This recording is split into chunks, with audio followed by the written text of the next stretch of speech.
Welcome to this lecture on Hermes, the Crafty Thief. Guide, Herald, Hermeneut. One of the most common Greek epithets for Hermes is Dolios, the Crafty One. And Hermes enters into our written records already in Mycenaean Linear B in the 13th century BCE. He was Mercury to the Romans and had many names to the Celts, especially Lugos, and he was Loki to the Norse. The Greek Hermes means literally of the stone heaps. And it may go back to the Indo-European root ser, to bind, tether, or protect. In fact, the Mycenaean word hermeta meant something like straps, to secure and protect. Cognate words in Indo-European languages include things like armor, chains, or bonds, and so it's probable that at a very early date, Hermes was considered a master binder. Although he cannot himself be bound in myth, even by Apollo or Hephaestus, he easily binds others. The Greek Hermes, beginning with the Homeric hymn to Hermes, is most famous for inventing the lyre, for stealing Apollo's cattle, and as a god of trickery, thieves and travelers, of perjury and herdsmen, of traders and raiders. And he's also the god of cunning and wit, sleep and waking, boundaries and liminal spaces, and even at times of the pharmakos or potion, drug poison. Increasingly a messenger or herald of Zeus, it is Hermes who can guide into, or in some occasions out of, the underworld. And by the 5th century BCE, Hermes had acquired so many names that Aristophanes created a comic scene around his versatility, which was later emulated and made even more funny by Plautus. Apostolos Athanasicus underlines that Hermes is a god with a wide range of functions, which nevertheless boil down to one essential idea. He is the god with the ability to negotiate boundaries and to bridge gaps. Many modes of travel are available to him, although he is less of a traveler and more of a journeyman. Hermes can fly through the air as well as skim along the surface of the oceans. He guides men and overcomes obstacles in their path. Above all, he traverses the most awesome divide of all, between life and death. An important skill required in all of Hermes' domains and functions is speaking well, and so he is a god of language, both the words that smooth over difficult situations, as well as painful truths and sometimes necessary deceptions. Hermes is even a god of physical exercise and athletics. He loves especially the arts of boxing and of wrestling. A god of prophecy, of shepherds and heralds, of truthful or cunning words, he even later appears as a god of ghosts and of soldiers. In her recent excellent book on Hermes, Arlene Allen notes how Hermes begins, at least in the Homeric hymn to Hermes, as a precocious divine child, born of secrecy, a companion to night, a stealthy thief, a playful prankster, and a mischief maker, and yet he's called by Homer the friendliest of gods to men. An innovative craftsman, a pastoralist, a trader, a trafficker, a master manipulator of both words and material objects, the swift one, the luck bringer, the leader of dreams, the rememberer, Hermes is ever elusive, evasive, and yet eloquent, an antagonist and a conciliator, and purposely begotten by Zeus to complete his cosmos.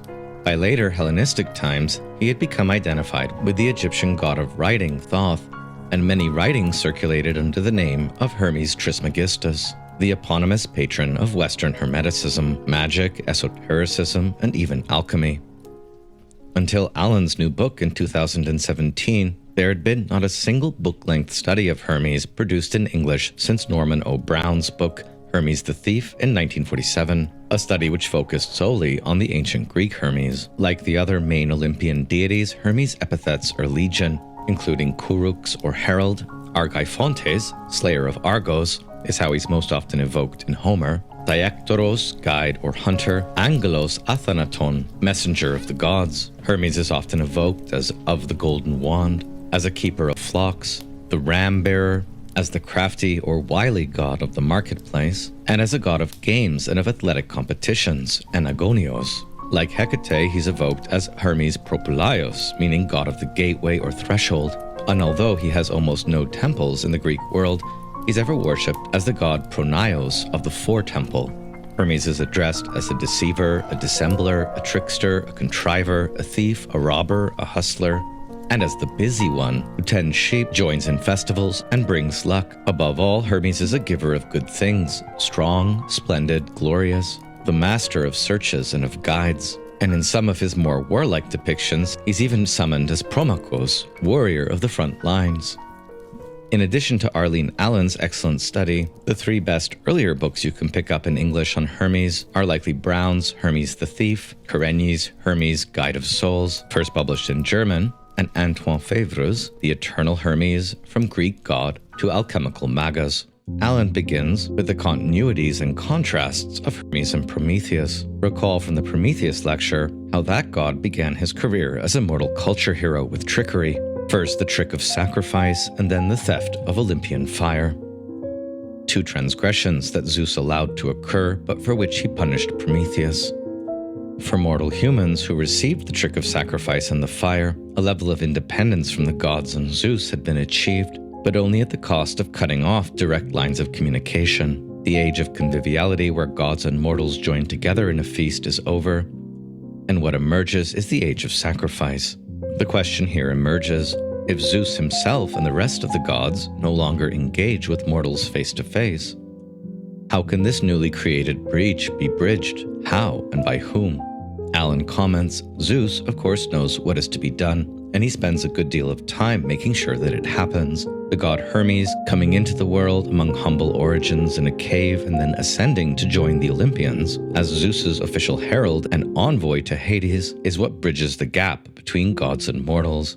The 6th century BCE Homeric hymn to Hermes thus begins, Of Hermes sing, O Muse, the son of Zeus and Maia, lord of Mount Kylene and of Arcadia abounding with sheep, helpful messenger of the immortals whom Maia bore, the fair tressed and revered nymph.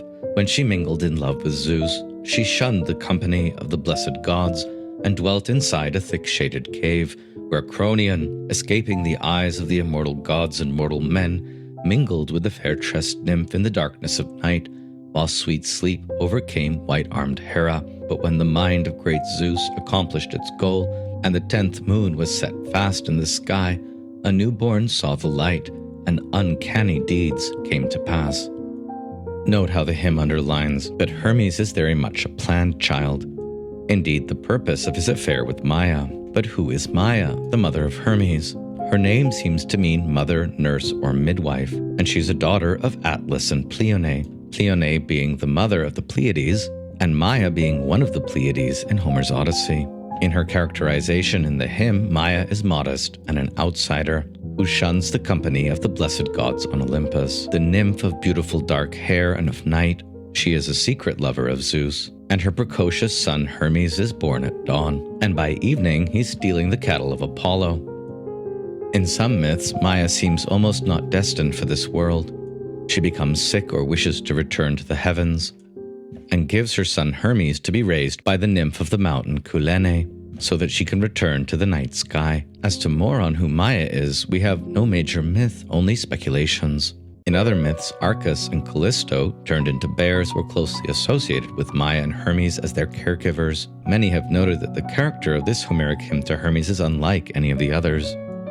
Neither pious nor sincere, it seems quite humorous, playful, and even superficial. One might almost suspect it's a spoof. As to Hermes' genealogy or family tree, we should note that as a son of Maia, he has Atlas for a grandfather. Indeed, the god's crafty character seems to well mirror the generation of gods from Iapetos and Clymene. Not only is Atlas his grandfather, but Menoetius, Prometheus, and Epimetheus are all his granduncles.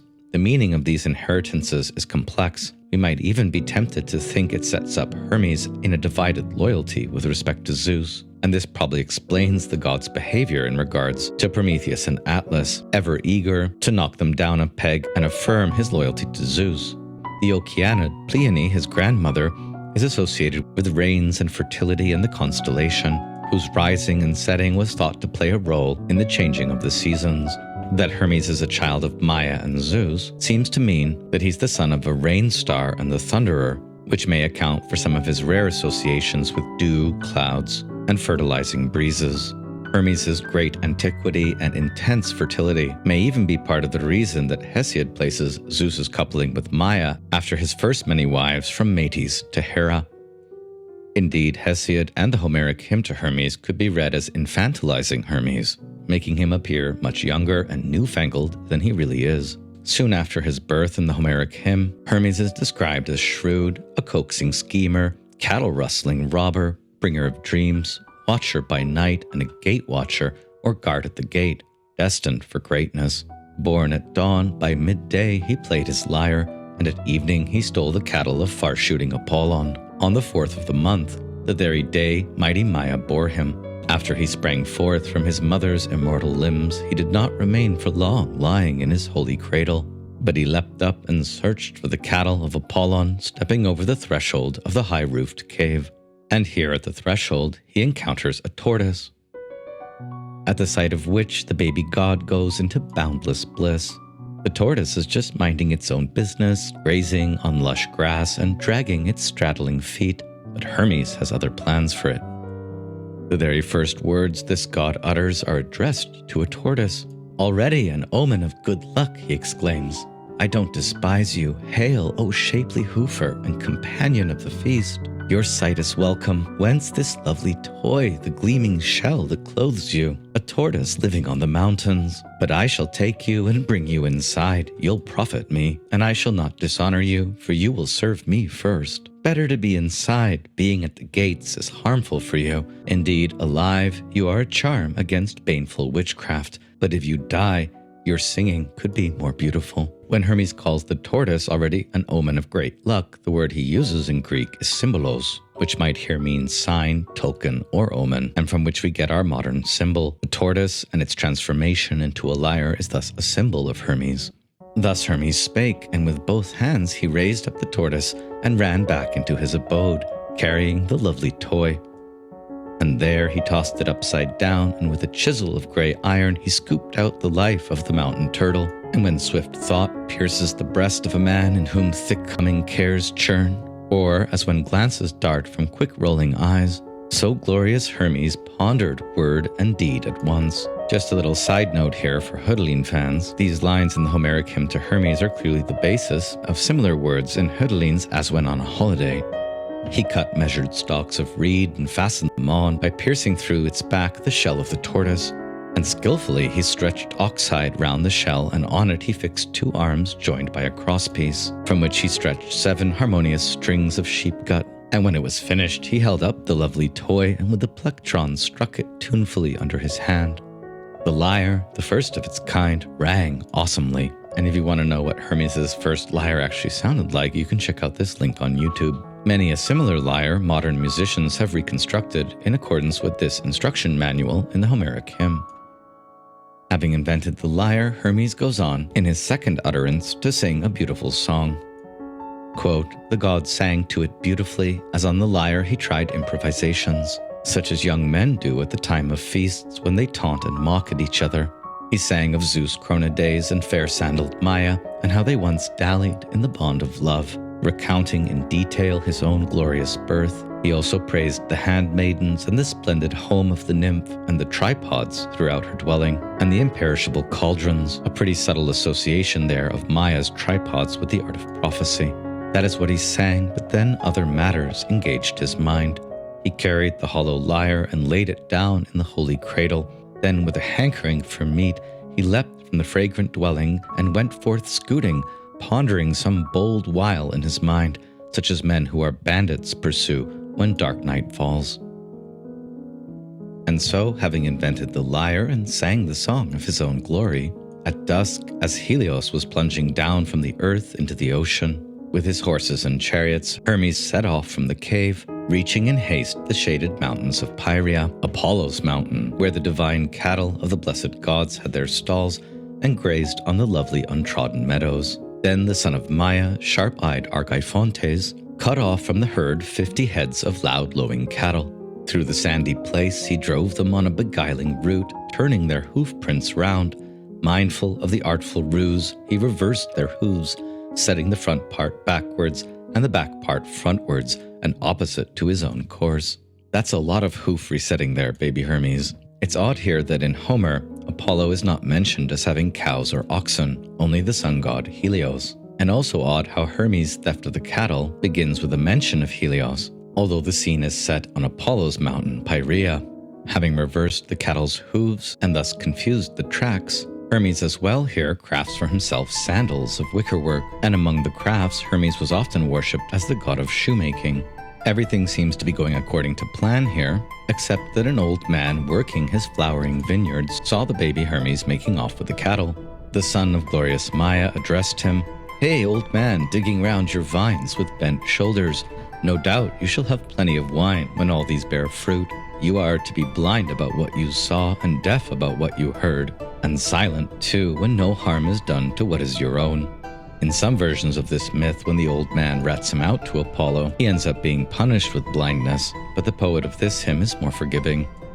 Having made off with 50 of Apollo's cattle, Hermes next journeys through many beautiful landscapes and hides the cattle in a high-roofed barn near the river Alpheus, just as the moon god Selene rises. He then collects much firewood to make a fire, for Hermes was the first to give us fire from fire sticks, i.e. he's the god who taught kindling or creating fire from drilling sticks. And in other Homeric hymns, he's twice depicted alongside Hestia, the goddess of the hearth. Although he's not himself a god of fire, the hymn being pretty clear that the fire itself comes from Hephaestus. This fire created from drilling sticks is thus under the protection of the god of the forge and of invention, and seems to be different from the Olympian fire which Prometheus steals. Next, Hermes skins and roasts 2 of Apollo's cattle and performs his first great sacrifice, thus becoming a prototype god for offering sacrifices. The skins of the 2 cattle he stretched up on a hard and dry rock, and up to this day, even after all these years, they are still there, an endlessly long time after these events. Apollo later in the hymn finds these hides, and they appear to have been a pilgrimage site, perhaps suggesting a stone monolith in the shape of 2 ox hides. Then Hermes dragged the sumptuous meal onto a smooth slab and chopped it into 12 portions by lot. To each he assigned perfect honor. It's tempting to infer here that the 12 portions are for the 12 Olympians, but their number was probably not fixed yet, so the 12 portions remain a bit of a mystery. At this point, the baby Hermes hankers after the flesh. An odd thing for a god to do, but it seems he doesn't eat. As the hymn says, "Then glorious Hermes craved for the sacred meat, because the sweet savor weakened his resolve, immortal though he was. But not even so was his manly soul prevailed upon, although his holy gullet greatly hankered for the meat." Gods eat ambrosia and nectar, of course.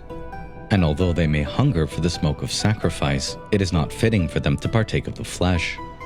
What's odd about Hermes is he desires to eat the flesh, and yet refrains. After this, he cleans up the evidence, including throwing his own sandals in the river, and he leaves only the 2 ox hides hung up as his signature token, and so that all will remember his crafty theft. All these deeds he does still under the light of Selene. And if all this wasn't enough for his first day, Hermes still has to speed back to his mother's cave and hopefully avoid detection, thus becoming, already as an infant, the god of Truancy. Then speedily he came back to Mount Kylena's shining peaks at dawn, and no one met him on his long journey, neither blessed god nor mortal men, and no dog barked. And Hermes, the son of Zeus, slipped through the keyhole of the dwelling sideways, like autumnal breeze in outer form, or airy mist. A very interesting image here, which associates Hermes not only with shapeshifting, but also with fecundating winds, airy dew, or even the clouds. He made straight for the cave and reached its copious fane, walking softly on his feet, not pounding as one might upon the ground. Then glorious Hermes came to his cradle in haste, and wrapped his swaddling clothes about his shoulders like an infant child, and lay there playing with the covers with palms and thighs and keeping his sweet lyre on his left. Hermes almost gets away with this, but his mother Maia is pretty cunning too. The god did not remain unnoticed, and Maia addresses him, "What is this, you cunning weaver of schemes? Whence in the dead of night are you coming, clothed in shamelessness? I surely think that either Leto's son Apollo will shackle your arms about your ribs and drag you through the doorway, or you will rove the gorges as a raiding bandit. Go back and fix your misdeed. Clearly your father planted you to be a vexing care among both mortal men and the deathless gods." It's interesting that Hermes, the god of lies and of trickery, who has no qualms about lying to Apollo and Zeus later in the hymn, seems to have no desire to lie to his mama. He tells her the truth, well, sorta. Recall how Hermes' first devious words were to the tortoise. His second was a song about the greatness of his mother and his own birth. His third words were a warning to the shepherd not to rat him out. But now he tells his mother the truth. At least a partial truth. "Mother, why do you fling these words at me as at an infant child? who knows but a few wicked thoughts in his mind, and full of fear is cowed by his mother's chiding. But I shall be master of whatever skill is best to provide for you and me forever. We shall not suffer, as you bid me, to stay right here and be the only two immortals not plied with gifts and prayers. It is better to be forever in the gods' intimate circle, rich, affluent, and with an abundance of grain, than to sit in this dark cave.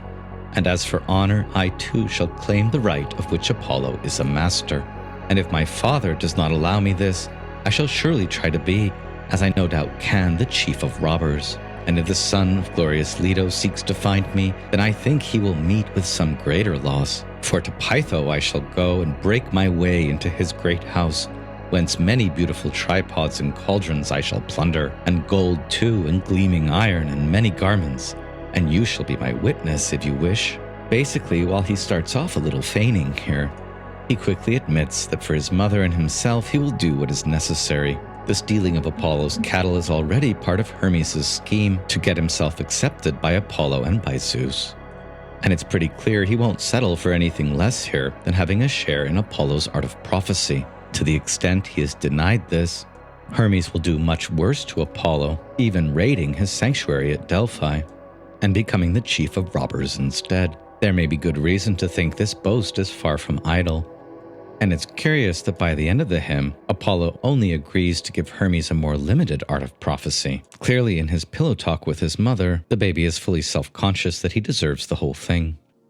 Either the next day or later that new day, and informed by the old man about what had happened, we next see Apollo retracing Hermes' steps, finding the concealed tracks and marveling, and then finding the ox hides. And finally, he goes to Maia's cave in Kyllene and discovers Hermes again, snuggled into his sweet-scented swaddling clothes, much as ashes cover a heap of embers from tree trunks, basically suggesting that although Hermes looks innocent, there's still a little fireball underneath there. Apollo conducts a thorough search of the dwelling and finds many precious items, much nectar and ambrosia, but no cattle. And so he addresses Hermes. "O child lying in the cradle, hurry up and tell me about the cows.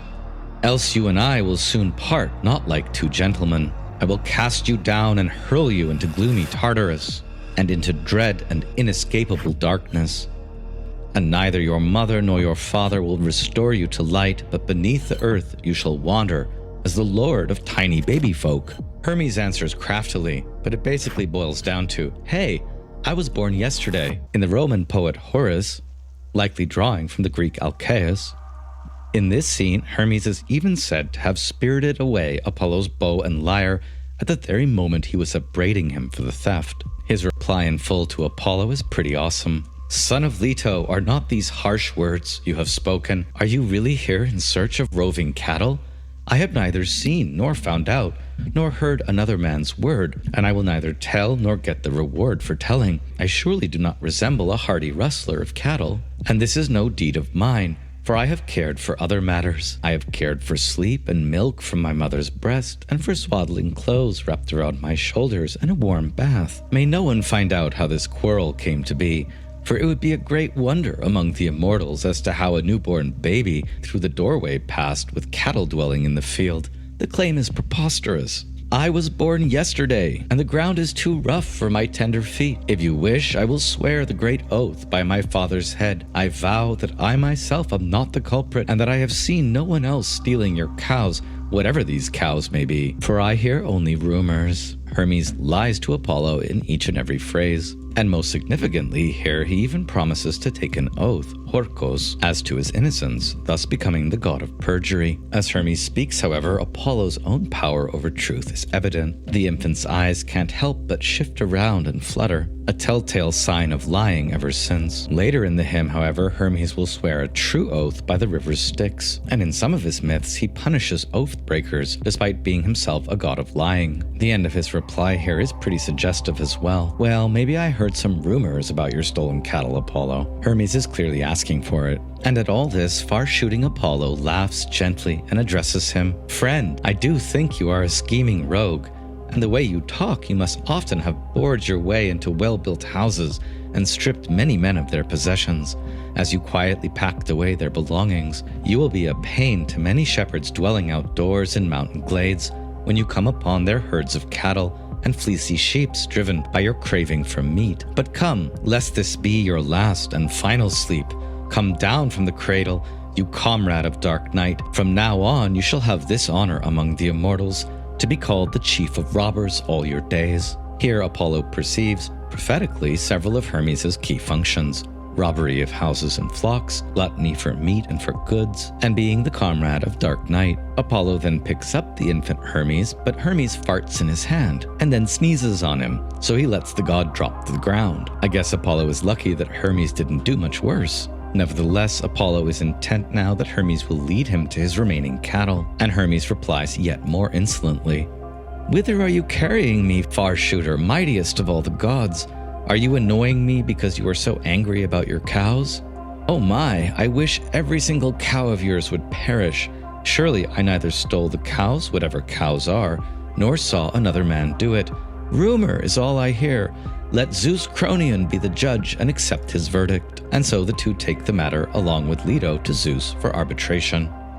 Upon their arrival to haloed Olympus's halls, Zeus immediately notices that the infant Hermes looks like a herald, and that the matter being brought before him is indeed weighty. Apollo recounts the charges and the tale, and notes he's no longer the only Olympian who loves booty, and Hermes then dares to perjure himself before his father, the king of the gods. "Father Zeus, I indeed shall speak the truth to you, for I am all for the truth, and know not how to lie," may be the first appearance of the truth, the whole truth, and nothing but the truth. "He, Apollo, came to our home in search of his shambling cows today, only a little after the sun had risen, and brought none of the blessed gods as eyewitnesses. He applied much force and ordered me to confess, even threatening to cast me down into broad Tartarus. All this just because he's in the tender bloom of glorious youth, while I was born but yesterday. What a bully is my older brother. He knows all this himself, for in no way do I resemble a hard man or a cattle rustler. Believe me after all, for you claim to be my dear father. I did not drive his cows to my house, and bless me,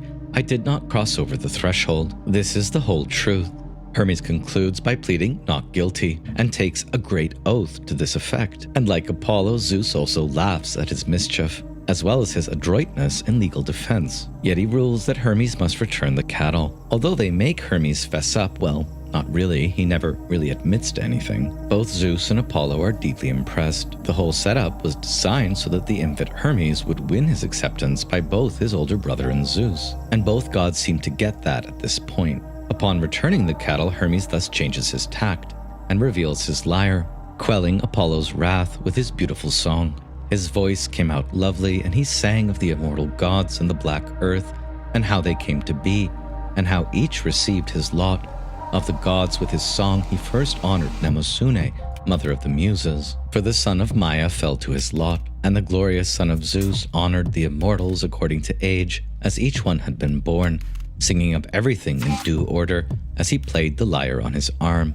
Hermes' second song on the lyre is here the origin of cosmogonic myth and its genealogies, and Maia is closely associated with the titaness Mnemosyne and her muses. Hearing the first theogony played skillfully to the beautiful music of the lyre, Apollo is utterly awestruck and offers to easily forgive Hermes his theft if only he will give him the lyre and teach him how to play it. "What skill is this?" he asks. "What music for inescapable cares? What virtuosity? For surely here are three good things all together at once: good cheer, love, and sweet sleep.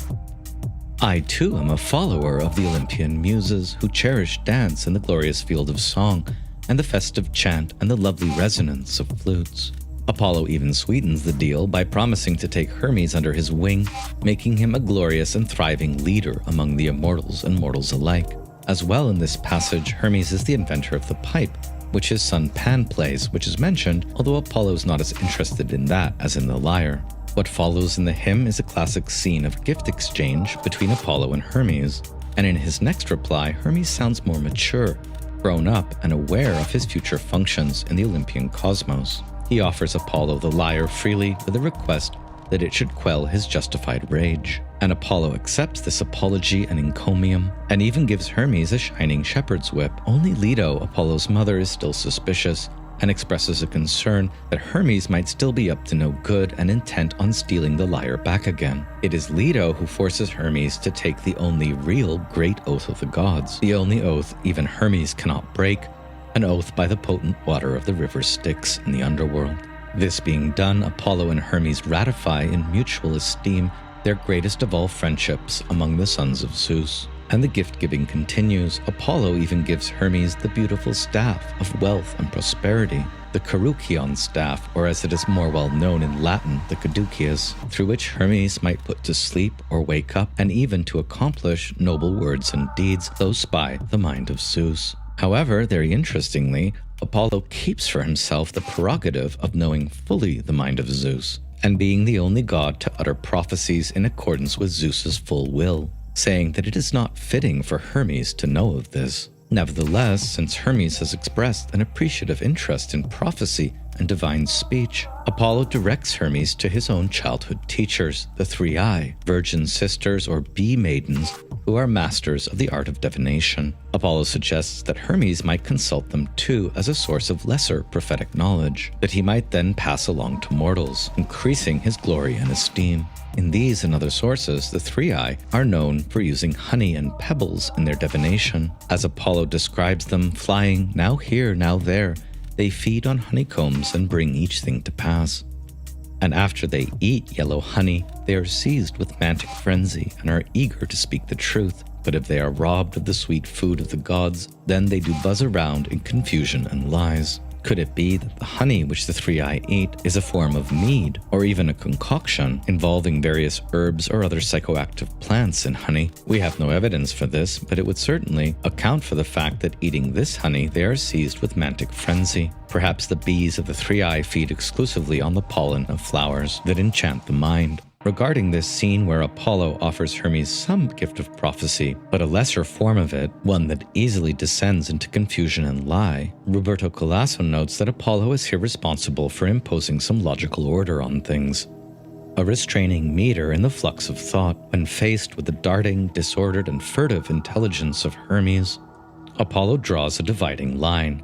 On the one side, Hermes can preside over divination by dice and bones, and can even have the 3i, the honey maidens, despite his elder brother once having loved them. But the supreme, invincible oracle of the word, Apollo keeps for himself. So what do we learn about the nature of Apollo and Hermes from their alliance at the end of the hymn? Well, both gods fathom and communicate the mind of Zeus at different levels. We might say that Apollo understands Zeus's mind cosmically and fully, whereas Hermes understands it only chthonically through the 3i and other less reliable forms of divination. In being the sole god other than Athena to understand Zeus's infinite wisdom, we might say that Apollo's prophecy have a stricter grasp on the relation of good and evil, truth and lies, clarity and confusion, unlike Hermes.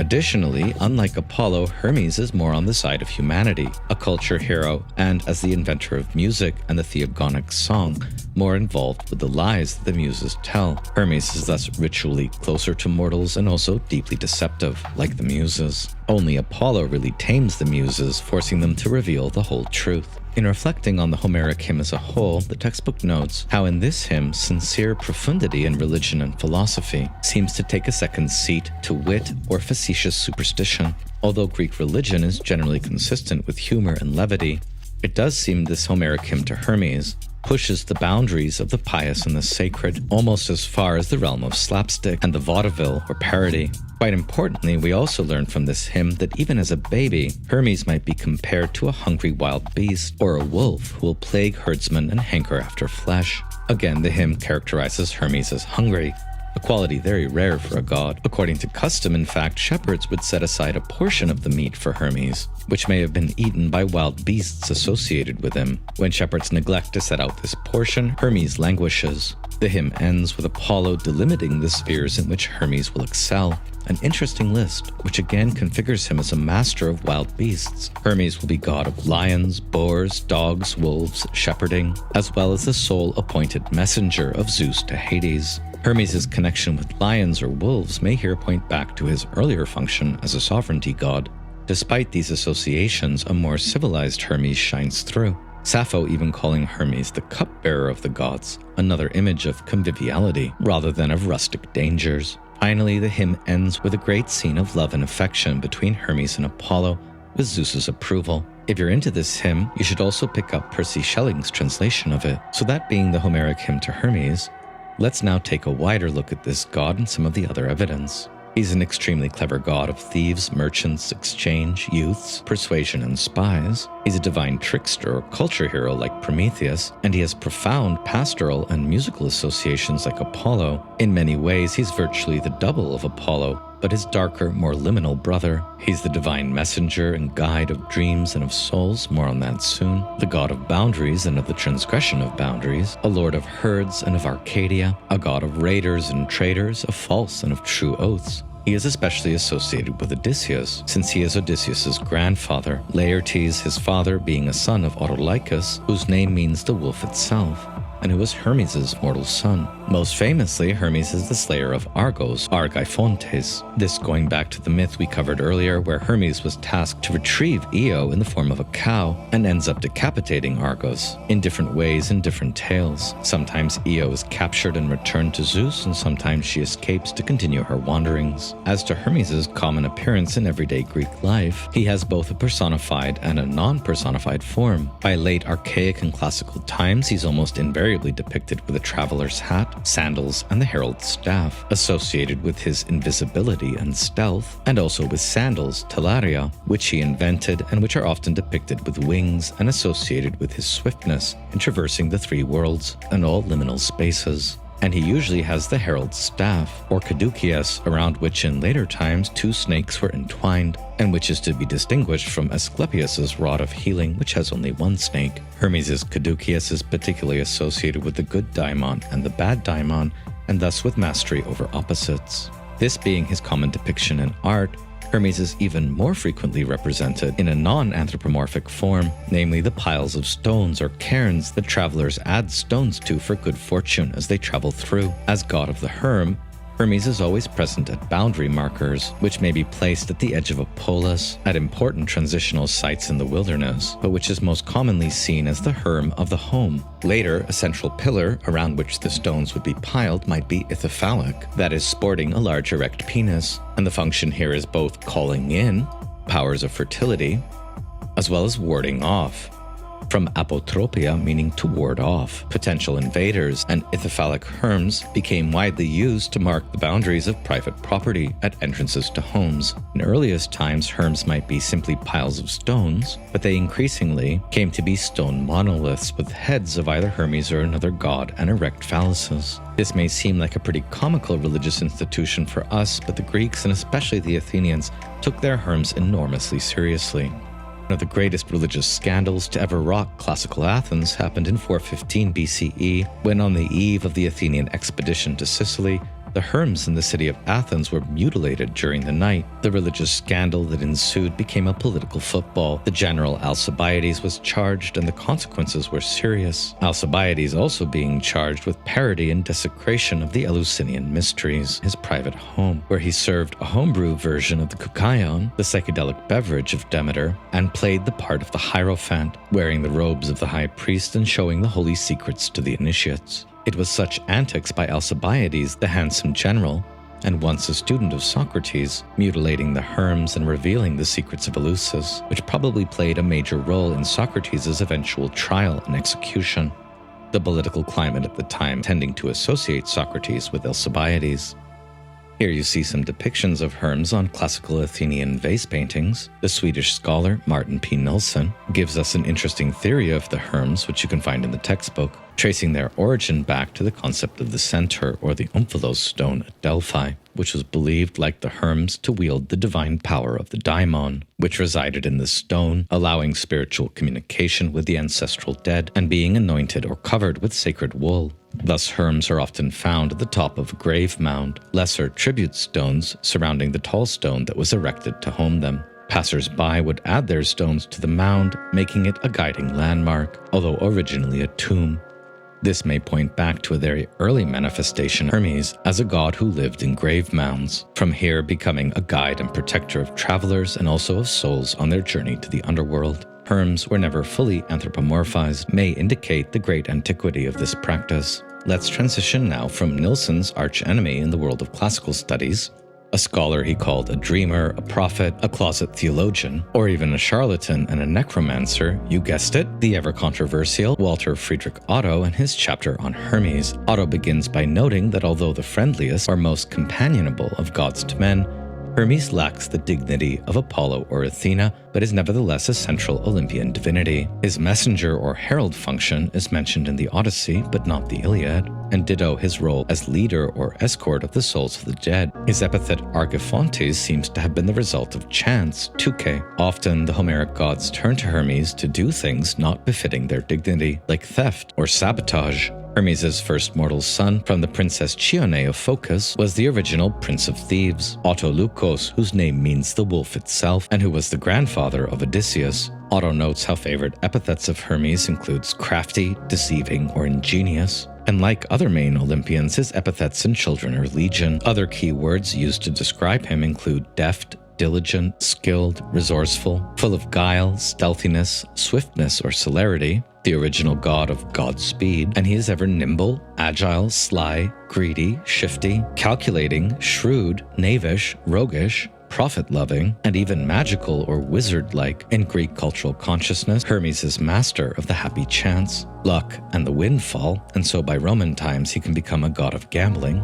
And although little troubled by pride or dignity, Hermes remains lovable, even declaring to Leto in the Iliad that he would not care if she boasted of having bested him in battle. A great ignominy indeed, the idea of Hermes being beaten by the mother of Apollo, but one that he shrugs off without a second thought. Also in the Iliad, as we've discussed in previous lectures, Hermes and Apollo are both present at Hephaestus' capturing of Ares and Aphrodite in his net. Importantly, Apollo does not play the role of the older brother or schoolmaster who chides his rascal brother, but again seems amused by Hermes. The two joke around together. Hermes, wouldn't you consider it a great blessing to lay with Aphrodite, even when so captured by Hephaestus' nets? To which Hermes replies, "Yea, Apollo, I would lay with Aphrodite even if there were 3 times as many chains," which may here mean that no amount of chains can actually serve to hold Hermes, his being the god of ropes and knots, and so able to twist free of any binding.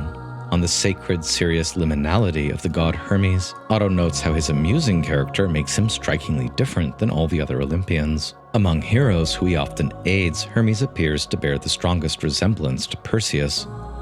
Both have winged shoes and the cap of invisibility or cap of Hades. Otto acknowledges that Hermes' early and persistent magical associations may bespeak a prehistoric origin and world outlook for this god. In the Odyssey, he shows Odysseus the magic plant that will counteract the enchantment of Criitque, the famous molly plant, perhaps the dangerous datura root. And so here in Homer, and very often in folk consciousness, Hermes is evoked as a god of the pharmacon, the medicine, potion, or drug. His caduceus can either put to sleep or awaken at all boundaries between the sacred and the profane. And like his son, Autoleucos, Hermes has the ability to make things unrecognizable, or to make them disappear. Otto notes these magical and folk associations, but is much more interested in how this archaic divinity was civilized by the Olympian spirit and pantheon. In fact, we should say at the get-go that Hermes was never really completely Olympianized and solemnized. His worship from the beginning and through Hellenistic and Roman times, traversing the gamut between sublime religion and philosophy, and folk magical practices. Next, Otto doesn't put much stock in theories that try to divide the roles of Hermes up in accordance with a historical genealogy or typology of functions. Quote, "It is as if the nimble and agile god always evades lumbering attempts to grasp him. Some have argued that Hermes began as a god of flocks and shepherds, others as a god who connected mortals to the realm of the dead. Both theories can be defended, but Otto notes how many other deities are connected to either or both realms, and from an early date. What is distinctive and invariable about Hermes for Otto is his, quote, special style, rather than the unity of his functional domains. Hermes is praised most often as a giver of goods, the most generous giver to mortals of the gods. Such gifts of Hermes may either be cleverly calculated or wholly unexpected, and any windfall or great find of treasure was called a Hermaion, and was expected to be evenly distributed among the finders. The epithet common Hermes or koinos Hermes, like common Aphrodite, became synonymous with avidity or greed, just as common Aphrodite became associated with sexual love. Although purified by aristocratic Greeks and reconceptualized as part of refined religion, Hermes was never disassociated from the common people and their folk beliefs, and he was especially worshipped by merchants and in commerce, the true god of trade and at the same time the master thief. In rural areas, he might be a protector of flocks and also a god of raiders, but in more civilized urban areas, while he might trick those conducting an exchange into making a bad deal, he was as well considered a god of contracts, always overseen by Helios, who sees all. The ambiguity between the shady business deals overseen by Hermes is underlined by Euripides when he calls him the lord of those who do their business by night. And amazingly, at the festival of Hermes Keradotes in Samos, thievery and robbery were permissible. Otto next turns to Hermes' role in Pandora's creation, sounding another one of his highly misogynistic notes. Hermes not only protects thievery and knavery, but, quote, even the much deplored arts of womankind by which even a clever man is victimized. Oh dear Otto, facepalm, not again. We can note that Otto isn't even quoting his sources here, just agreeing with Greek misogyny. The much deplored arts of womankind which Hermes protects is his segue to introducing Hermes' role in the creation of Pandora, for whom he contrives and in whom he implants lies, crafty words, and a deceitful nature. Woman doesn't even get to be the originator of her own vices in Hesiod, or in Otto we might say. Implicitly, Hermes next appears as a probable pimp, the god of jolly and unscrupulous profit, where profit and loss belong together. He certainly seems to have something of the role of a pimp when he gifts Pandora to the daft brother Epimetheus. What Hermes seems to indicate is that the good and the bad are part of a parcel and the cost of doing business. Although in the blink of an eye, Augenblink, Hermes might turn the rich into paupers or put treasure troves in the needy man's way. As suddenly he can make them vanish. On the topic of Hermes as originally a fertility god and Hekate as his ally, perhaps spouse, we hear in Pausanias that no god shows such care for flocks and their increase. In Ithaca, the shepherd makes offerings to the nymphs and to Hermes, and Otto underlines that his association with Hekate in Hesiod's praise of that goddess is very significant. Recall from Hesiod's hymn to Hekate, Hekate is good in the byre with Hermes to increase the stock. The droves of kine and wide herds of goats and flocks of fleecy sheep. If she will, she increases from a few and makes many to be less. No two gods are quite as associated with the fertility or sterility of flocks. And here again, Hekate and Hermes are associated with gain and loss, and may even be the original mistress and master of the flock. The stone relief on the right here from the passage of the Theoroi in Thassos from the 5th century BCE is sometimes argued to be Hermes and Hekate walking out to their herds together. Hermes has many connection in folktale and vase painting with the heroes, especially as a master of the animals, much more than we can cover here. On the many loves of Hermes, Otto underlines the luck element. For love too has a share in luck. Indeed, it may entirely hinge on the favor of the moment, on lucky snatches, and on knavery. And all this is the realm of Hermes. Simple folk in Attica worshipped a god called Tukon, in whose name we recognize chance, or the spirit of luck. And Hermes too bears this epithet, and frequently has priapic associations. He is an intensely amorous god. The list of Hermes' loves and children are pretty vast, but here are the most famous. Hermes bore to Aphrodite Hermaphroditos, and on this most of our sources, although later all agree. In our next Ovid rape myth of the week, you can check out his tale in the textbook of how Salamacis, the nymph, falls in love with Hermaphroditos, and not only tricks and rapes him, but fuses with him as well. This myth suggesting that he only becomes a hermaphrodite after the nymph assaults him. If the Orphic Brimo is indeed another name for Hekate, as we discussed last week, then Hekate may have lost her virginity to Hermes. We hear in Propertius's elegies Brimo, who, as legend tells, by the waters of Boabis laid her virgin body at Mercurius's side. The later poet Nonnus twice tells us that Pytho, Persuasion, was Hermes' wife. And also in Nonnus we hear a myth of Hermes pursuing Persephone but failing. Most myths of Hermes' amorous adventures are with nymphs, the Homeric hymn to Aphrodite telling us that he is the lucky lover of nymphs. Often satiroi or satyrs result.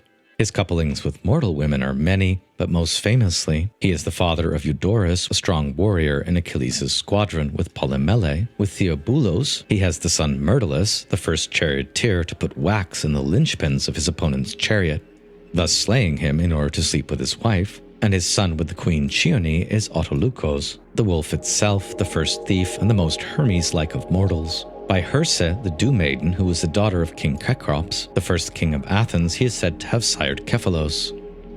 All these myths could be extensively explored, but most importantly for us here, Hermes is the grandfather of Odysseus and of Jason, and may have been originally the same as the hero Perseus, one of the earliest Mycenaean kings. Lastly, recall how it was Hermes who conducted Aphrodite in disguise into the arms of Anchises. In fact, Hermes often appears as giving away the bride at weddings and even as a god of elopement. Hermes' child Hermaphroditos, with the goddess Aphrodite, most likely was born that way, and we probably didn't really need Ovid to tell us that an originally male Hermaphroditos became transgendered after a nymph raped him. Artistic depictions and statues of hermaphrodites seem to have become quite popular from the 4th century BC onwards, and especially in the later Roman world. The discovery of this one in Rome in 1608 led to much modern fascination with the subject and the manufacture of many copies through the 17th and 18th centuries. Hermes' most famous son is undoubtedly the god Pan. Although sometimes Zeus or Apollo are said to be his father, it's usually Hermes who's given this role. Pan, whose name means all, is the rustic satyr with horns, ears, and the legs of a goat, but the torso of a man. He is usually credited with inventing the reed pipe, and most often depicted with Dionysos and his troupe, but also very often with Hermes' father.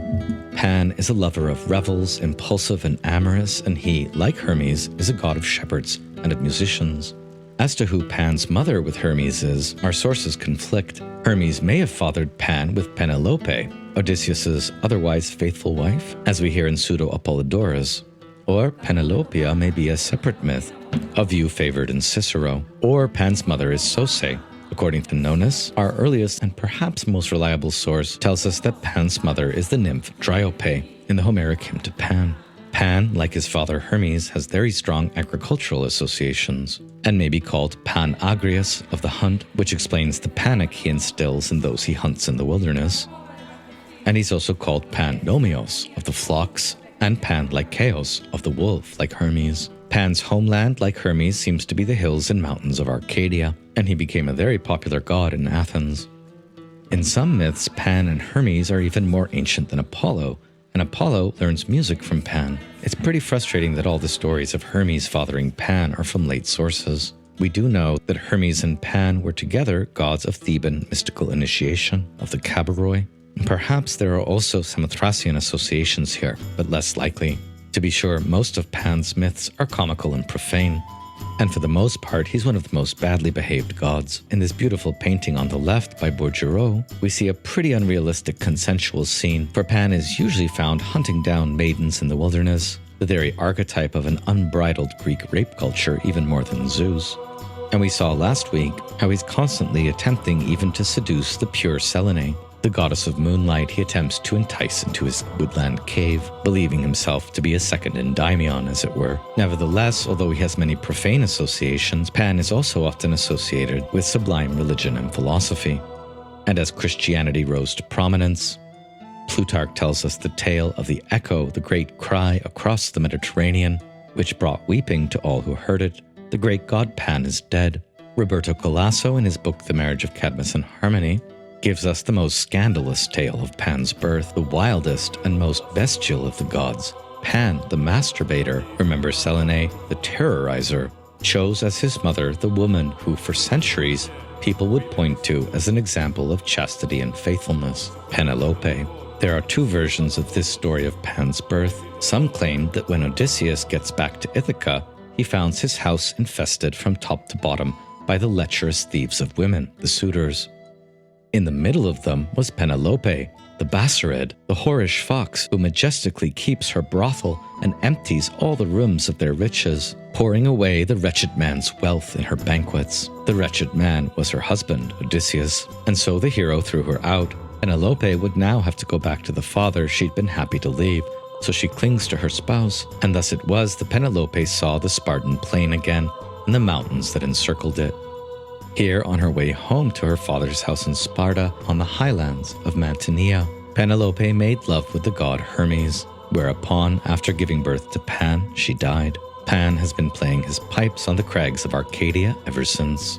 In the even more shocking version of this tale, others say that having gotten back to Ithaca, Odysseus discovers that Penelope had let all 108 of her suitors have their way with her, and so the suitors were collectively the father of Pan. Odysseus's footsteps echoed in the desolate corridors of the palace as the suitors lay drenched in blood and Penelope slept on. He opened the door to a room he didn't remember being there, and it was completely empty.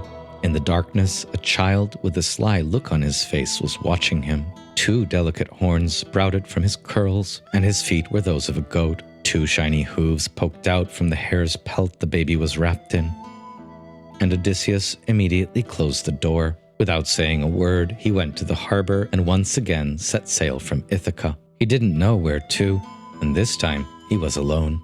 Talk about bizarre alternative endings to the Odyssey. More reliable than these salacious tales, the Homeric hymn to Pan sings, "Tell me, Muse, about the dear son of Hermes, Pan, goat-footed, 2-horned, lover of musical clangor, who wanders through wooded meadows, together with a chorus of nymphs dancing along the heights of sheer rock. They call upon Pan, the splendid, shaggy-haired god of shepherds, who has for his domain every snowy ridge and mountain top and rocky summit. He roams this place and that, through dense thickets. Sometimes he is tempted by soft streams, and then again he passes among sheer rocks and climbs up to the highest peak to overlook the flocks. Often he moves across gleaming high mountains, and often among the slopes. He presses on and sharply on the outlook kills animals. Then, in the evening only, returning from the chase, he plays a lovely tune on his pipe of reeds. Not even the nightingale, a bird who pours forth her sad lament in honeyed song, amidst the petals of flower-laden spring, could surpass him in melody. With him then the clear-voiced mountain nymphs, moving on nimble feet, sing by a dark-watered spring, and echoes wailing reverberates around the mountain top. The god Pan dances readily here and there among the choruses, and then slips easily into their midst. He wears a spotted pelt of a lynx on his back, and his heart is delighted by the piercing tunes in a soft meadow, where the crocus and the fragrant hyacinth blooming at random mingle in the grass. Having described the wilderness ethos or way of life of Pan, the Homeric hymn goes on to give us his most believable birth myth. They sing hymns about the blessed gods in high Olympus, and above the rest they single out Hermes, the bringer of luck. They sing how he is the swift messenger for all the gods, and how he came into Arcadia, full of springs and mother of flocks, the place where his sacred precinct is located. There, even though he was a god, he tended the shaggy-fleeced sheep in the service of a mortal. For a melting longing seized Hermes, and his passion to make love to the daughter of Dryops, the nymph with the beautiful hair, intensified, and he brought to its fulfillment a fruitful marriage. Dryope bore to Hermes in their house a dear son, a marvel to behold right from his birth. Goat-footed, 2-horned baby who loved music and laughter. But his mother was startled and fled, and she abandoned the child, for she was frightened when she saw his coarse features and a full beard. Hermes, the luck-bringer, took him at once and clasped him in his arms, and the god felt extremely happy. Quickly he covered the child in the thick skin of a mountain hare and went to the homes of the immortals and sat down beside Zeus and showed them the baby boy. All the immortals were delighted in their heart, and especially Bacchic Dionysos, and they called him Pan because he delighted the hearts of them all. As usual, the Homeric hymns give us a much more sanitized version of what's going on with some of these Greek gods, those being several of Hermes' most famous loves and children. Let's turn now to his interesting role as Psychopompos, or escort of souls to the land of the dead, from which on some occasions he also leads souls out, as in the myth of Eurydice and Orpheus. Sometimes thought to be a later role of Hermes as it becomes more prominent in classical and Hellenistic times, this role is not mentioned in the Iliad, but in the Odyssey, Odysseus, a grandson of Hermes, is brought to Criitque by Hermes and protected from her magical spell. It is Criitque who eventually tells Odysseus to go to the edge of the underworld and there perform a seance or nikuia so he can figure out how he'll eventually get home. This scene perhaps demonstrating Odysseus's innate Hermes-like nature. As well in the Odyssey, something like Hermes Psychopompos leads the souls of the dead suitors to their allotted place. Not too far from this, in the Iliad, Ajax does call on Hermes to put him to sleep at his suicide, And in other Bronze Age myth, Hermes leads the blind Oedipus to Colonus, where he is to have his spectacular departure. In folk religion, Hermes is often called for before death to take the soul to a friendly region in Hades. And as mentioned, Hermes' pillars often stood over graves. Many vase paintings and reliefs also show Hermes in his role as guide and escort to the underworld of gods and mortals. And in the Homeric hymn to Demeter, Hermes brings Persephone back, although the role of escorting Persephone into and out of the underworld seems to be taken over by Hekate by the myth's end. In his role as Psychopompos to Hades, Hermes seems to be at his most chthonic, and this was later thought by Orphics to be Hermes Chthonius or Chthonic Hermes, an aspect of Hermes to be distinguished from his Olympian functions. In the Orphic hymns, as we'll see, there are hymns to both Hermes and Hermes Chthonius, as god of the underworld, the night, and the dead. The archaic status of this function seems to be demonstrated by Hermes' status as Lord of the Roads and the heaps of stones or hills of Hermes, the Cairns or Hermaions, whichever mark boundaries and sites of transition between life and death, the world of the living and the world of the dead.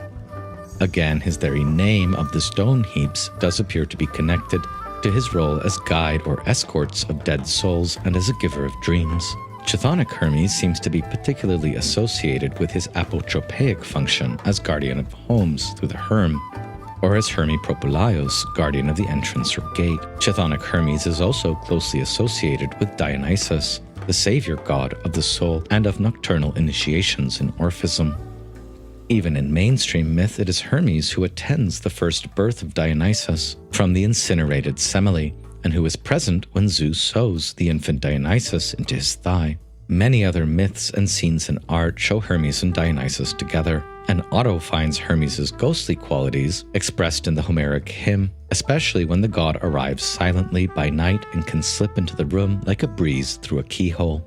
It was common in Greek gatherings, when a silence fell upon the company, to say, "Hermes has come in," underlining the uncanny nature of this god and his association. It does seem that Hermes is the most diurnal of gods. As Otto puts this, his nocturnal mysteries may stir in broad daylight.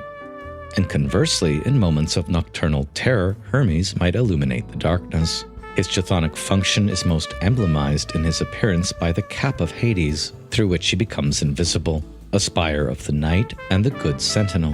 And also his caduceus seems related to his chthonic function, since it puts to sleep or awakens, and wields the grisly power of both good and bad daimons. And so is liminal, like Hermes, between his chthonic and his Uranian aspects. Otto's passages on chthonic Hermes and his connection with the night or Nyx are pretty interesting, but here Kerényi in his book Hermes, Guide of Souls, does take Otto to task a bit. He first pays his respects and notes that Otto's Hermes chapter is one of the most brilliant things he ever wrote, but warns us of falling into Otto's error of excessive Olympianizing of Hermes. If we want to understand this god, we shouldn't attempt to separate him like Otto does from the, quote, primitive aspects of his configuration. As usual, it does seem that Otto wants to separate the Greek Hermes as a brilliant flash out of the depth from the Hermes of folk consciousness and any foreign Hermes. Otto's Greek Hermes world is one where heaven entails no obligations, where enjoyment exists without responsibility. It is the spirit of a form of existence which knows both gain and loss, a kindly Hermes, but one who also takes pleasure in misfortune. For Kerényi, to really understand Hermes, we need to engage with the less intelligible aspects of this divinity, especially his fertility and underworld connections, or his priapic, titanic, and chthonic aspects, his contradictions, and even with his pre-Hellenic origins. We don't have time to cover Kerényi's Hermes in detail, but his critique of Otto is renewed in the chapter Hermes and the Night. There, Kerényi argues that by adopting an idealized viewpoint on a classical or Homeric Hermes, Otto has taken the Olympian unity and identity of Hermes for granted. He is the stylish and greedy god, and it's how he does things, not what he does, that defines his nature in Otto. For Kerényi, this view can't really be sustained. Indeed, Otto gets quite close to undermining his own starting point in his superbly beautiful portrait of nocturnal Hermes, which concludes, quote, knowledge flares up in the night, or descends like a shooting star, rare, precious, even magical knowledge. Much like the lunar knowledge of Selene we covered last week, opposed to Apollonian rationality. This seems to be the place where Otto's take on the Greek gods and their Homeric purity is most stretched to a breaking point. For as Otto also underlines, Hermes eludes any simple understanding of him and his origins.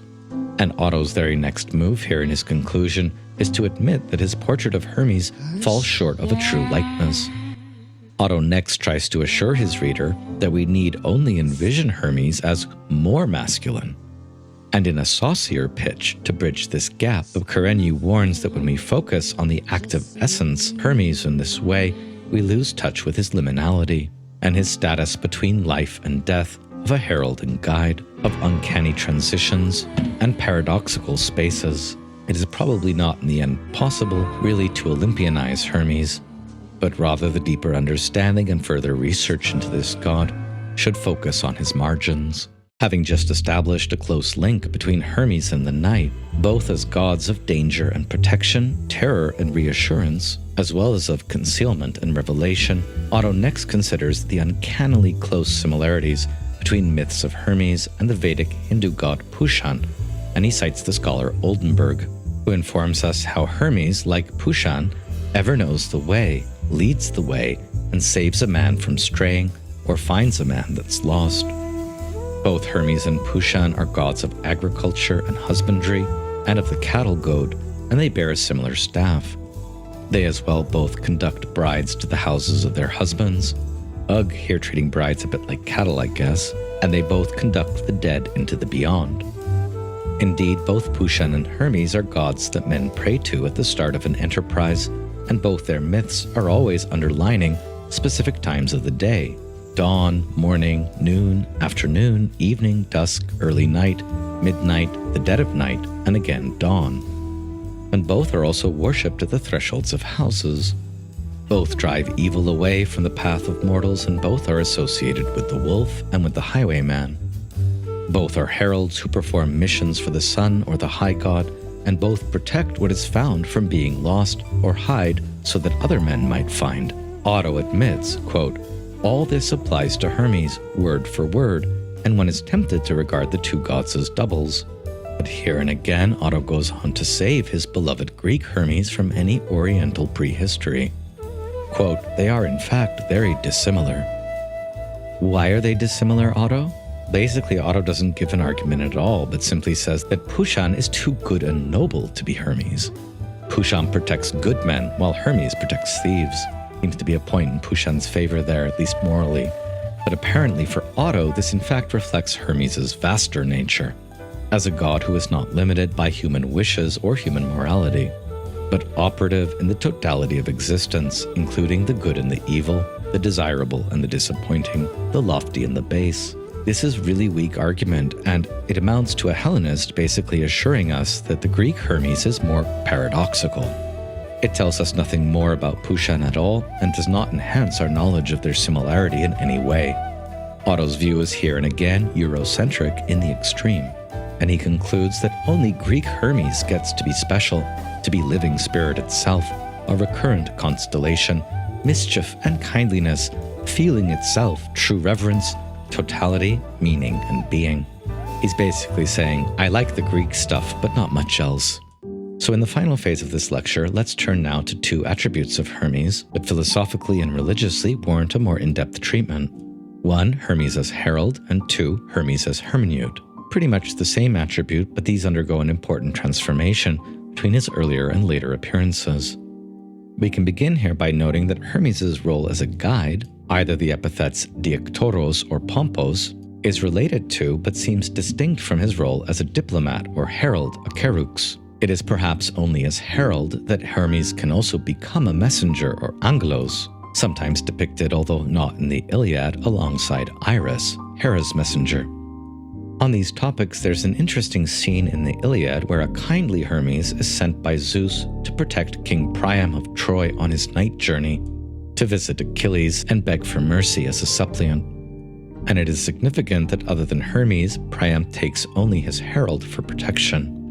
As Otto relates this scene, the aged king is about to undertake the fearful venture of entering the enemy's camp in his own person and throwing himself as a suppliant before the knees of the most relentless of men, Achilles, who has been daily abusing the corpse of his favorite son, Hector. Due, however, to Hermes' protection and a bit of luck, Achilles deals humanely with the unhappy king. He delivers his dead son back to him and offers him lodging for the night. And then it is sleepless Hermes who stays up all night, planning the safe return of King Priam at dawn. Here we see glimmerings of the ancient role of the herald. How is it that King Priam is protected both by his herald and by the god of heralds? Quite simply because in war and on battlefields the herald is sacrosanct, untouchable and indemnified. Early heralds carried a special staff, not the rod with two snakes, but a circle with horns or crescents, perhaps the goad of the god. Heralds worked on behalf of kings, but their powers derived from the gods. And what they interpreted was the laws or decrees of the gods, to which all were beholden, even the king, who the herald served. So it could be that Hermes, as the god of the herald function, was originally fully a warrior and a prophetic god, unlike in many of his depictions in Homer or the Homeric hymn. Instead of further exploring folk myth, art, or cult evidence for early Hermes, Otto concludes, in the concept of deity of such a sort, there can be no purpose differentiating between earlier and later qualities, or in seeking for some line of development to connect one with the other. Whatever may have been thought of Hermes in primitive times, a splendor out of the depth must once have so struck the eye that it perceived a world in the god, and the god in the whole world. Again for Otto, only Homer's Hermes. Again for Otto, only the classical Hermes really counts. It does seem that as a pre-Hellenic deity with an Indo-European name, Hermes, like Aphrodite or Zeus, never has and never will belong to Hellas or to Europe alone. And just as there are few images of Hestia, although she had many temples, so too there were only 3 temples to Hermes in the Hellenic world, although in art he is the 3rd most popular god after Athena and Heracles. Not covered in this lecture, but other very important Hermes myths to check out include the myths of Tantalus, Pelops, Hippodamia, and the many golden-fleeced rams, all of which are covered in the Immortal Guide documentary above. Most interesting for our purposes in looking back to the lecture on Apollo, it does seem that Hermes predates Apollo, and that the Homeric hymn to Hermes is reconceptualizing his narrative to better fit in with the new Olympian order of things. For example, when Apollo refuses Hermes the better part of the art of prophecy, this contradicts the fact that as a warrior herald and leader of mortals, an earlier Hermes must be assumed to have patronized the prophetic arts. The reason for his delimiting and redefining in classical times seems to have been that Hermes was a lower-class god, much like Hekate. There is even significant evidence that Odysseus's true and earlier god was Hermes. Not only is Odysseus Hermes' grandson, but they share the epithets Polytropos, of many twists and turns, and sometimes also Polymetes, of much cunning. In fact, there are telltale literary signs of a substitution of Athena for Hermes that took place in Homer's epics. In one scene, Athena is depicted flying with the magic sandals of Hermes over the sea. And here it really does look like someone just substituted the name Athena for the name Hermes, in a passage which otherwise clearly indicates Hermes. And in another example, Athena wields the power of sleep and awakening, powers of Hermes. For more on this, again check out the Immortal Guide documentary. To conclude this lecture, let's look briefly into how Hermes appeared in slightly later sources, both in classical Athens and in Hellenistic and Roman antiquity. Here we'll be looking into how the function of Hermes as herald transformed into that of Hermes as hermeneut or interpreter, associated with the arts of speech and even of writing. The 28th Homeric hymn to Hermes sings, "Hear me, Hermes, messenger of Zeus, son of Maia, almighty is your heart, O lord of the deceased and judge of contests. Gentle and clever, O Archifontes, you are a guide whose sandals fly, and a man-loving prophet to mortals. You are vigorous, and you delight in exercise and in deceit. Interpreter of all, you are a profiteer, who frees us of cares, and who holds in his hands the blameless tool of peace. Lord of Kourokos, blessed, helpful in skilled words, you assist in work. You are a friend of mortals in need, and you wield the dreaded and respected weapon of speech. Hear my prayer and grant a good end to a life of industry, gracious talk, and mindfulness." That the Orphic poet here refers to Kourokos and not the traditional homeland of Hermes in Arcadia, Mount Kylene, perhaps indicates the location of this Orphic cult in Asia Minor. This is one of the smaller and less detailed of the Orphic hymns, so it seems that Hermes' role may be also smaller in Orphism. Only a fraction of his roles and epithets are listed here, although it's noteworthy that the Orphics appear to push against the Homeric hymn to Hermes by calling him a man-loving prophet to mortals. The most important characterization of Hermes here for us is when the hymn calls him the interpreter of all, who wields the dreaded and respected power of speech. The word interpreter here is in Greek Hermeneut, and there's an intentional pun on the word with Hermes here, like in Plato. The Orphics also divided Hermes into Chthonic and Olympian functions, as we'll see in a minute. In fact, in Plato's dialogue on the origin and essence of language, the Cratylus, not only Hestia but also Hermes is discussed. Socrates speaks, well, the name Hermes seems to have something to do with speech. He is an interpreter, Hermeneut, a messenger, a thief, and a deceiver in words, a wheeler-dealer, and all these activities involve the power of speech. O my friends, Homer tells us, seeing that he is the contriver of tales or speeches, you may rightly call him Armenes, and this has been improved by us as we think into Hermes. Iris also appears to have been called from the verb to tell, Irene, because she too was a messenger. Somehow, between the earliest Hermes and Plato, his main function as a herald has been reconceived in terms of divine and God-interpreting speech.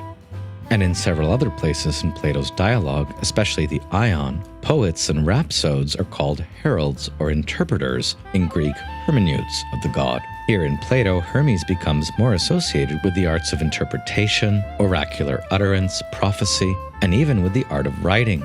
For in the Phaedrus, Plato credits the Egyptian Thoth, or Greek equivalent of Hermes, with the invention of writing, and thus also of interpreting or heralding. On the connections of Hermes to the Hermeneut and the art of interpretation, Heidegger will write in 1953-4 in a dialogue on language that the expression hermeneutics derives from the Greek verb hermeneuein, a verb related to the noun hermeneues, and which is referable to the god Hermes, by a playful thinking that is more compelling even than the rigor of science. Hermes is the divine messenger. He brings the message of destiny, such that the speech of the Hermeneut brings tidings to those who can listen to its message. The god Hermes here becoming associated in Plato and also in Heidegger with the primordial act of interpretation, itself a kind of imaginative scrying, for as in Plato's Ion, the Hermeneuts are interpreters of the gods. In the expression hermeneutics and the activity of the Hermeneut, Hermes, as the god who holds sway in all flowing passage and static mediation, in all transitions and transformations, between opposites and across thresholds, the messenger of the gods again comes to presence, still mischievously in everything, although now in a philosophical sense. Hermes is present in classical Athens in everything from law to art, crafts, rhetoric, statecraft, love, and his most basic character becomes a god who presides over the truth of transitions, a god who presides over truth in the transitions of the night, and a god whose daytime meaning is the wily one who might make illusions look like truths. As well in the Cratylus, Plato even discusses Pan, the son of Hermes. Socrates averring that it is reasonable for Pan to be Hermes' double-natured son. For you are aware that speech signifies all things, to pan, and is always turning them round and has two forms, true and false. Is not the truth that is in Pan the smooth or the sacred form which dwells above among the gods, whereas falsehood dwells among men below, and is rough like the goat of tragedy, for tales and falsehoods have generally to do with the tragic or goatish life, and tragedy is the place of them. Then surely Pan, who is the declarer of all things, to pan, and the perpetual mover of all things from their center, i.e. polon, is rightly called the goatherd, i.e. polos. He being the two-formed son of Hermes, smooth in his upper part, and rough and goat-like in his lower regions. And as the son of Hermes, Pan is speech, or the brother of speech, and that brother should be like brother is no marvel. On the double or chthonic and Olympian nature of Hermes and of Pan, Plato's etymologies here are speculative but pretty interesting. The heraldic or prophetic speech of Hermes and of Pan can again be wielded either for truth or for illusion, and the indigenous roots of these gods are underlined in their connection to the polis, or center from which all things are declared, either roughly and falsely, like in tragedy, or in a smoother and more sacred form. There as well in Plato seems to be a simultaneous acknowledgement and appreciation for Hermes and Pan, as well as a suspicion and a turning away from their crafty or liminal natures. It does seem that Plato's emphasis on the double nature of Hermes as bodily and spiritual, or chthonic and Iranian, made its way from classical times into later Orphism, where Hermes is divided into the Olympian god on the one hand and the chthonic Hermes on the other, and this same conception of the god seems to have been adopted by Middle and Late Platonism. As in this Orphic hymn, Hermes not only escorts souls along the road of no return to their abode in Hades, but on occasion, when the situation warrants it, he might escort them out of Hades. Mythically, we know this happens with Adonis, Persephone, and Eurydice, among others. But what is distinctive in the Orphic hymn is that it may happen for the eternal souls of all men, at least for the true initiates, an inferior Hades no longer being the place to which the soul is condemned for all eternity in the afterlife. And thus for the Orphics, chthonic Hermes plays an essential role in the soul's salvation. And this is probably what the Orphic poet had in mind when he called Hermes a son of Dionysos and Aphrodite. Dionysos being the greatest savior god of the Orphic religion as a whole, and Aphrodite having by this time been spiritualized into the goddess of love, Aphrodite Urania, overseeing the world's soul. Clearly, in saying that Hermes is a child of Dionysos and Aphrodite, the Orphic poet knows that he's going against the grain and presenting a more esoteric genealogy. For Hermes is usually shown tending to the infant Dionysos, an older god, as well as a younger brother to Apollo. In the Orphic lineage, it almost seems that Dionysos comes first, Hermes second, and Apollo, who is called Bacchus and Pan and the master seal of the entire cosmos, comes last, Apollo perhaps being the youngest and most important child of Zeus. Lastly, that Dionysos is a child of Persephone and Zeus also makes Hermes Persephone's grandson. Although I can only introduce the topic here, no lecture on the Greek Hermes would be complete without at least mentioning his transformation during Hellenistic antiquity, especially in Egyptian Hellenism. As Allen begins his chapter on the Hermetica, once Hermes leaves the Greek world, he will not return again as Hermes for over 1,000 years. The Hermes with which the late antique and medieval Western worlds will become familiar is a multifaceted combination of the allegorical Hermes, Roman and astrological Mercury, and the Egyptian Hermes Trismegistus, reputed author of the technical and philosophical Hermetica. The best that one can do in attempting to follow his transformations through these various currents of thought is to highlight the ways in which each of these affected his re-emergence as a Greek god in the Renaissance and thereafter. But to do so requires a brief return to the Roman world where the changes in Hermes' reception began. Very schematically, what happened in the Hellenistic Alexandrian Roman world was that Hermes became identified with the Egyptian god Thoth, acquiring many of Thoth's attributes as a god of magic and the transmission of esoteric wisdom and initiation. Hermes Trismegistus, the self-proclaimed grandson of Hermes, channeled many revelations from the cosmic mind or nous, Poimandres, and styled himself as Zeus's favorite son.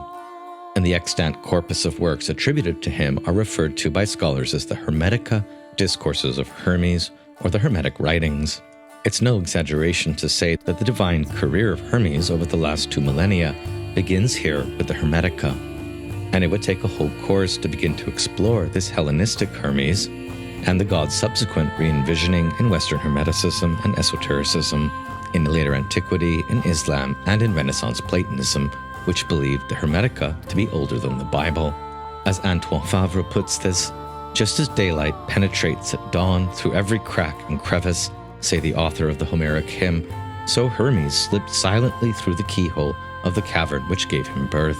And from here in the Homeric hymn, we can follow his traces through the long path of the Western imagination from the Middle Ages to the present. If these topics particularly interest you, here are 4 books I would highly recommend on the subject. The Brian Copenhaver translation of the Hermetica being the most scholarly and accurate. And for more on the post-classical Hermes, don't forget to listen to Earl Fontenelle's amazing The the Secret History of Western Esotericism podcast, which has tons of episodes on Hermes and Hermeticism, many of them involving interviews with leading scholars in this field. Let's close this lecture, therefore, with a reading of the very beginning of the first discourse of Hermes Trismegistus, which begins from the epiphany of Poimandres, or the cosmic mind. Once, when thought came to me of the things that are, and my thinking soared high, and my bodily senses were restrained, like someone heavy with sleep from too much eating or toil of the body, an enormous being completely unbounded in size seemed to appear to me and call my name, saying to me, "What do you want to hear and see?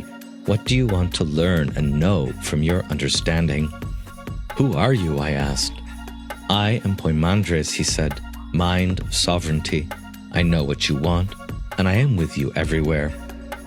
I said, "I wish to learn about the things that are, to understand their nature and to know God." "How much I want to hear," I said. Then he said to me, "Keep in mind all that you wish to learn, and I will teach you." Saying this, he changed his appearance, and in an instant, everything was immediately opened to me. I saw an endless vision in which everything became light, clear, and joyful, and in seeing the vision, I came to love it. After a little while, darkness arose separately and descended, fearful and gloomy, coiling sinuously, so that it looked to me like a snake. Then the darkness changed into something of a watery nature, indescribably agitated and smoking like a fire. It produced an unspeakable wailing roar. Then an inarticulate cry like the voice of fire came forth from it, but from the light a holy word mounted upon the watery nature. An untempered fire leapt up from the watery nature to the height above. The fire was nimble and piercing and active as well, and because the air was light, it followed after spirit and rose up to the fire, away from earth and water, so that it seemed suspended from the fire. Earth and water stayed behind, mixed with one another, so that earth could not be distinguished from water, but they were stirred to hear by the spiritual word that moved upon them. Although this vision of the Logos by Hermes Trismegistus seems very far from the Greek Hermes, we can note in conclusion that the Greek Hermes as well appears to transform in an instant into the god of the beatific vision, although like Chthonic Hermes still entwined with the fearful and gloomy conditions of mortal life, coiling sinuously so that it looked to me like a snake. This same Chthonic Hermes here becomes the god of the nimble fire of the midnight sun, and we should remember that Pythagoras himself had already claimed to be a son of Hermes, that is, of the spiritual word or logos, the power of heralding interpretive speech, the Hermeneut, so a god of elemental transformations and of the spirit world. While very different in language and tone, this vision of the Logos is not unconnected to our earliest myths of Hermes. As we've seen in the Homeric hymn, no other god is depicted like Hermes as making a sacrifice, to wit, a sacrifice to himself. And much like Christ, Hermes becomes something analogous to the only begotten Son of the true or the hidden Father. The Greek Hermes began as a crafty trickster, a guide of mortal and immortal souls, and as a herald of the invisible king. But he soon becomes, as in Plato's vision of his double nature, the herald or hermeneut of himself, who grants privileged access to Zeus's overmind or the nous, and to a deeper understanding of the unity of death in life and life in death, still a god of liminality and ambiguity, and alone able to decipher the truth of the divine to mortals. I hope you've enjoyed this overview of the Greek Hermes through classical times into the edge of Hellenistic antiquity, Hermes the crafty thief, guide, herald, hermeneut, and see you all next week when we focus on the god Dionysos.